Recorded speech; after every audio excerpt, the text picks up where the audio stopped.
Good morning, Brendan Prince here from the charity Above Water, bringing you today's water safety message on Thursday the 26th of March.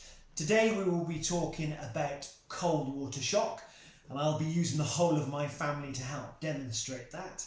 We will look at the Prusik loop for our knots, and we will also be looking at E and F for the phonetic alphabet.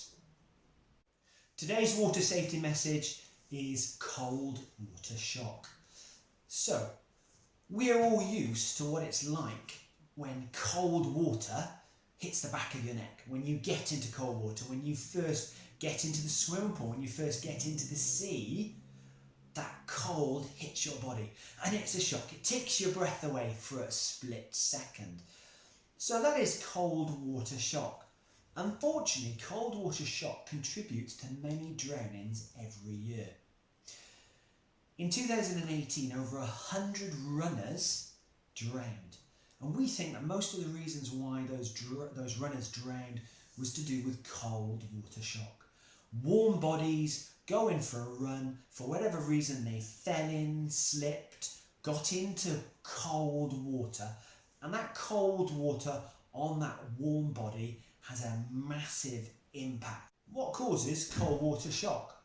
Cold water shock is the first stage of the sudden and unexpected immersion in water which temperature is of about 15 degrees or lower and occurs during the first minute of that exposure to the water. What is the body's reaction to the cold water shock?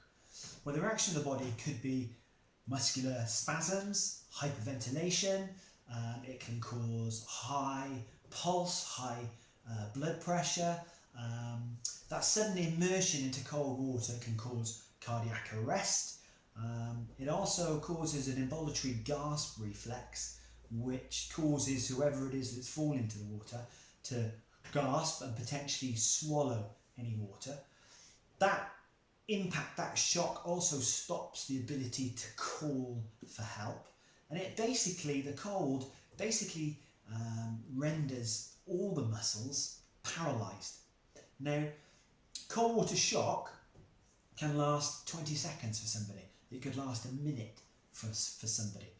And the problem is, in that first 20 seconds, in that first minute, once you've fallen into that cold water, you try and swim out like you naturally would.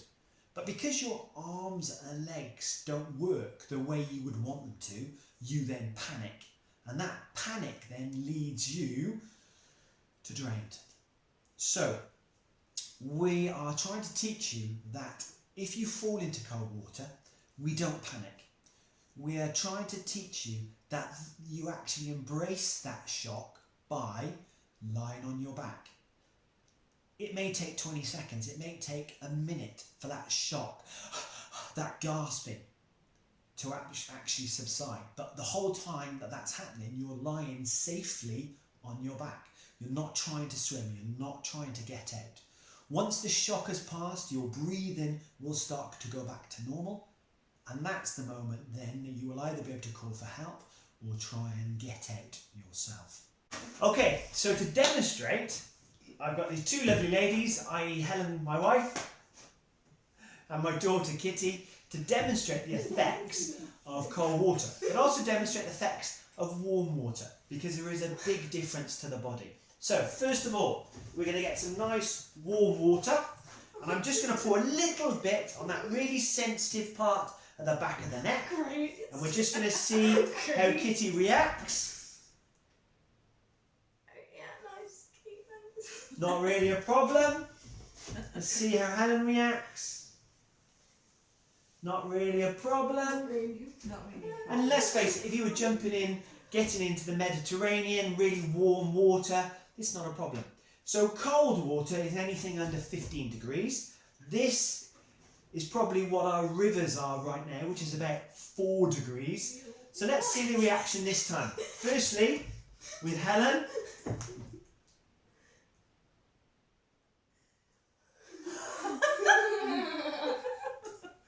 And let's now see it with Kitty. That's cold.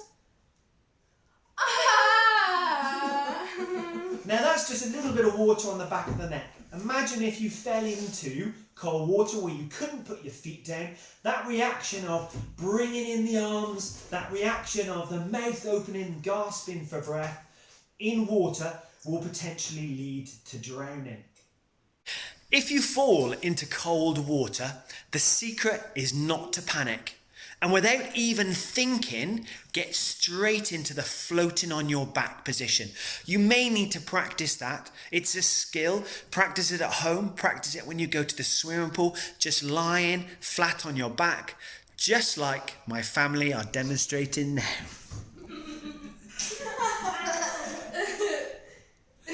And then once the shock has passed, they can try and swim to the side.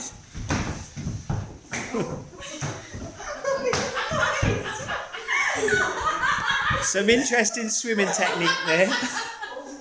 Today's knot is the Prusik.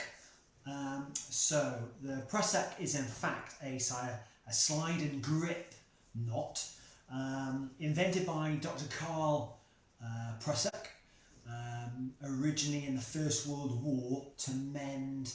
Dr. Prusik was an Australian musician, and he used the knot to mend strings on instruments. And then in the 1930s it was adopted by mountaineers to be used as a slide and grip knot. So quite simply, it's a way of attaching one rope to another rope to get purchase on that rope. And it's super simple in that you just put a loop around the rope you want to attach to and slide through the loose ends. Pull that through, and as you can see, it creates two attached loops on the rope to grip the rope, and with downward purchase actually jams and means that you could use that for self-rescue, for example. That's what mountaineers use it for. Dr. Karl Prusik used it to pull the strings on an instrument so he could tighten them and mend instrument strings. So it's a really useful way of getting purchase on another rope, the Prusik. Today's phonic alphabet is E and F. So E is echo, echo. F is foxtrot, foxtrot.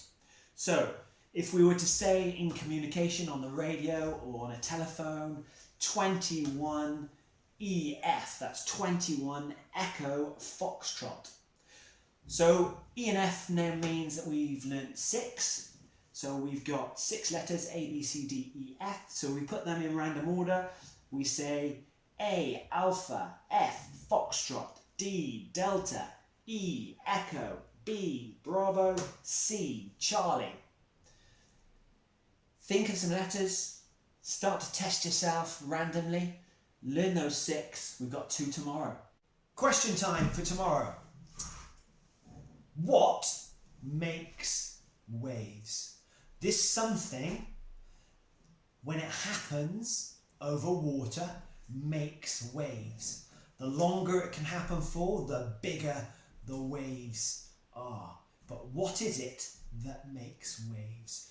Please answer in the message on social media, and we'll pick somebody on there to congratulate tomorrow, as long as you got the correct answer. Thank you for watching another one of our videos on this fine Thursday. The sun is out, so I wish you an enjoyable, as best a day as possible in these conditions of isolation. It's nice and warm, the shorts are on for the first time. If you enjoyed these videos, if you are learning something from these videos, please consider our crowdfunding page. It's with Aviva. I will put on the link on this video. We're just asking for £1. £1 to say that you like these videos. Donate £1, pledge £1. We're actually trying to target £25,000 to teach 200 teachers how to teach water safety and drowning prevention and life-saving skills.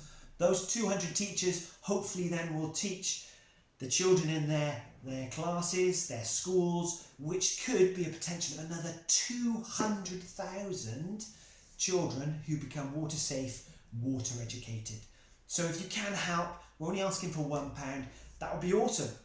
So that's us finished for today. Tomorrow's Friday. Tomorrow we've got some great stuff lined up for water safety, draining prevention and water safety. Have a good day. Take care. Bye-bye.